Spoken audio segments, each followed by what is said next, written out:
may tanong po pala ako.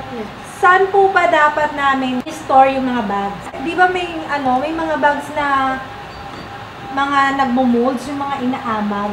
Yes ma'am. Yung mga nagmo-molds na bag, usually mga cabinet or mga storage nila is malapit sa comfort room.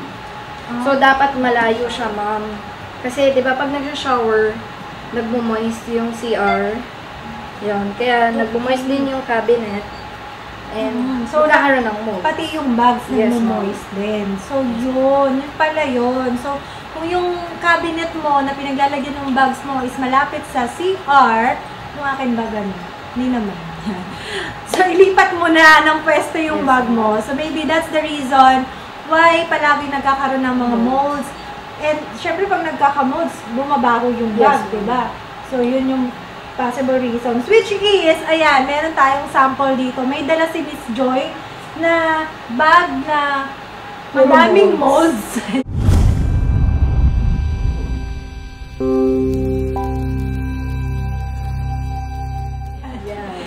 Well, actually, inipon daw nila yung mga molds na yan para ipakita sa atin. Ayan, ma'am. Ito, malapit to sa CR naka-store. Yung cabinet niya malapit sa CR. So, ito sinadya na ipamolds. Yan, kaya nagkaroon siya wawa naman yung bag. So, ayan. Kasi di ba, meron po akong bag din. Well, actually, na nagmo-molds siya lagi. Tapos kahit anong punas ko, bumabalik at bumabalik, hindi siya matanggal. Hindi ko alam kung bakit. Pero yan, inanuhan ko na siya ng leather cleaner, ng wipes, pero bumabalik pa rin siya. Parang after 2 days na natuyo siya, andun ulit yung mga molds. Kasi ma'am, nandun pa rin yung marking molds. Kumbaga parang hindi namamatay yung ugat. Yung ano ba yung fungi ba yan? Di ba ma'am? Ang molds. Yes, so dapat patayin yung patayin ang ugat. Yun. Okay. So tuturuan po tayo ngayon ni Miss Joy kung paano linisin yung mga bags natin na inamag na sa cabinet natin. Especially yung mga hindi nyo palaging nagagamit. Para natin gamitan na dahil nga sobrang kapal na ng molds niya, distilled vinegar. Hindi po babaho yung... Hindi naman nun. Kasi mag-evaporate din yung amoy ng vinegar. So, ito na ang role ng suka. Papasok na si suka, guys. So, yan. Kailangan natin ng distilled vinegar para ipahid all over the bags. Ito yung papatay dun sa ugat. So, yes, ma'am. Okay. So, suka pala. Suka ang gamot. Yan. Okay. So, go, Miss Joy. Sa bulak, ma'am, ilagyan lang natin. Ang distilled po ba na suka ay mabaho din? Hindi naman. Hindi naman. Kasi, hindi ako nagsusuka talaga eh. Yung sa usawan, di ba? Si B mahilig na mahilig sa suka yan. Bago natin linisin, ma'am, mag-mask po muna tayo para hindi natin masingkot yung molds. Okay. And yung amoy ng vinegar. Oo nga. Dahil may mga taong ayaw ng amoy ng tulad ko, vinegar. ayaw ko ng amoy suka. Okay. Yeah, so, for your protection also, guys, so you should wear mask. Kung wala naman, edi panyo or ganyan yun na lang. Diba? Okay.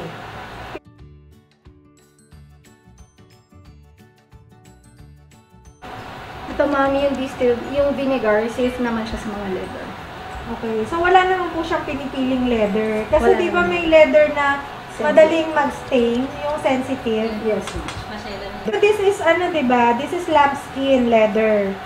So, lambskin, guys, medyo maselan siya. So, yan. At least, na-try natin dito yung suka, yung distilled vinegar. So, kailangan po ba madiin? Hindi naman, ma'am. Basta ang importante, matanggal yung mga molds. Tapos, kung gusto nyo makita kagad yung effect, gamitin natin ng blower. Para makita nyo, ma'am, kung meron pa. Okay. Kasi pag once natuyo na siya, doon mo makikita kung may marks pa na naiwan yung molds. Yes, ma'am. Kasi ganun yung sa akin eh, yung bag ko na it's an MCM bag. After niyang pinunasan ko, tapos natuyo siya, may mga puti-puti. Oo. Sa blower, ma'am, dapat yung mainit. Okay. So, para din mamatay din yung molds. Okay.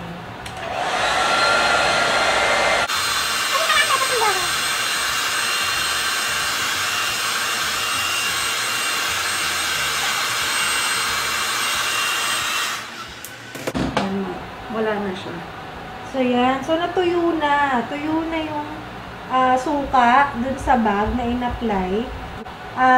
yung mainit yung blower, yung fan, para at least namamatay yung fungi, yung pinakaugat ng fungi. So, ito wala na tayong makitang marks ng mga puti-puti niya. Ayan. Ganito siya kanina.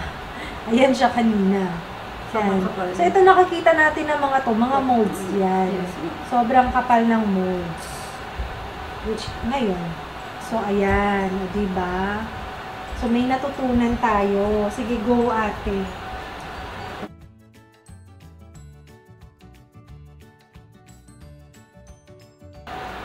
Para sure ma'am na matanggal talaga siya, i-stretch natin. Kasi di ba may mga folds yung handle ng bags. Para yung mga nasa singit-singit, yung mga, di ba meron siyang mga parang lines. Yan. Para matanggal talaga totally yung mga molds.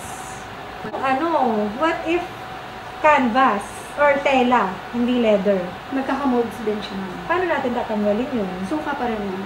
Susuka pa rin. Yes ma'am. And brush. So, mababasa ngayon yung tela. Yes ma'am. Diba? So, babrushin mo lang. Tapos ano yung lalabhan? Hindi ma'am. Pag nabasahan na siya lahat, kunyari ito tela. Tapos, binasa na natin siya ng distilled vinegar and binrush na natin siya. Ihang lang natin siya ma'am. Pero wag direct sa sunlight. O, diba? Ang ganda na niya.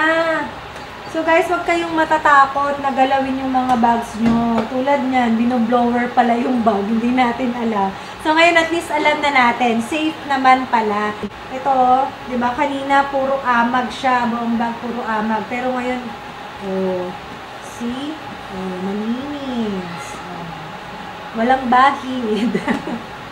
Yan. So, medyo may asim-asim pa siya ng konti, mag-evaporate naman yes, yun. Yes, hang lang po. Ihahang lang. So, wag muna siyang ida-dust bag. Wag mo naman. Hanggang sa mawala yung amoy. Ihahang natin malayo sa CR. Kasi baka mamaya sa loob ng CR mo naman ihang. Okay? So, makinig kay Miss Joy. So, ngayon naman, Miss Joy, so, may natapos na natin yung sa molds problem, bag cleaning problems. Ang isa naman na concern namin is yung sa mga sapatos. Especially pag maulan, syempre napuputikan yung mga shoes.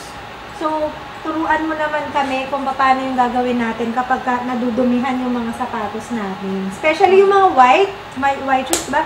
Usong-uso yung mga NMD, yung mga Gucci sneakers. So, ano pong pwede natin gawin sa shoes? Yan, tulad nito ma'am. So, yan. May baon si Miss Joy na shoes. Yan.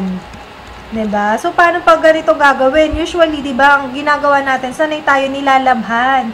Kaso, pag nilabhan, ang tagal matuyo, ang tendency bumabaho. Tsaka, ma'am, naninilaw. O yun, naninilaw. Especially kung puti. Naninilaw siya, diba? Ma'am, gagamitan natin siya ng LOC. LOC. LOC, Liquid All-Purpose Cleaner. LOC. Liquid All-Purpose Cleaner. So, yun pala yun. Okay. Ma'am, actually, organic to. Means, safe siyang gamitin. Yes. Maglalagay tayo sa isang container. So, si brush. Natin yung brush. I-brush lang po natin siya.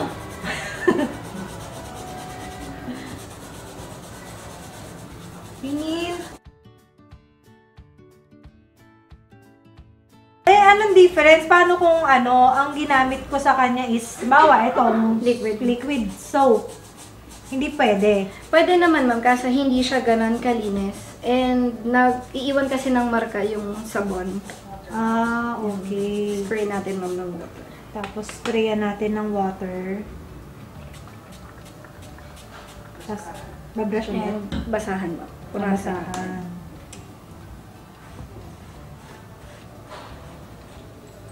Madaling masira, ma'am, yung sapatos pag nilalabhan. So, mas madaling masira ang shoes. Especially, kung sapatos mo, 30,000 pesos. Tapos, diba? Pero ngayon po, diba, yung mga shoes naman na leather, so, gagamitin natin is leather cleaner. Leather cleaner. Like dun sa mga, like yung, diba, usong-uso ngayon yung Gucci na sneakers, yes, yung kulay white. Yes, oo. So, ito, leather cleaner. Leather cleaner. Tulad dito, diba, ito yung usong-uso na mga sapatos ngayon, espadrille.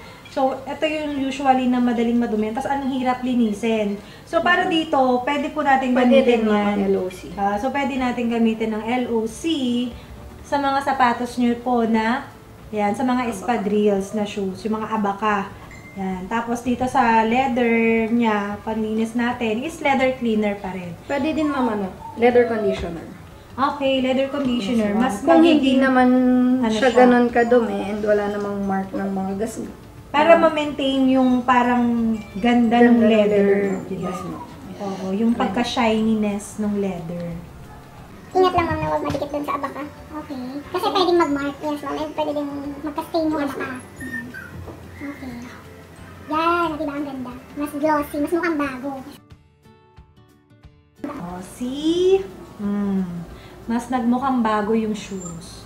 So yan, ang dami nating natutunan today, guys. Thank you so much, Miss Joy. Well, yung sinabi ko kanina, may surprise po ang Sacristine sa atin. So guys, all you have to do is to like and share this video, and also you may comment your reactions sa ating comment box below. Para kung meron man kayong ibang mga requests, guys, pwede nyo pong sabihin at susubukan po natin yan na gawin.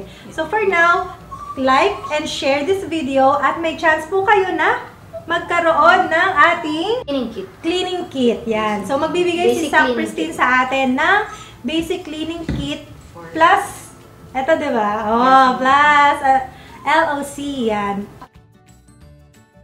Guys, you may contact Sacristine in Instagram and Facebook. I-type nyo lang po at Sacristine. And makikita nyo na po sila. You may contact them.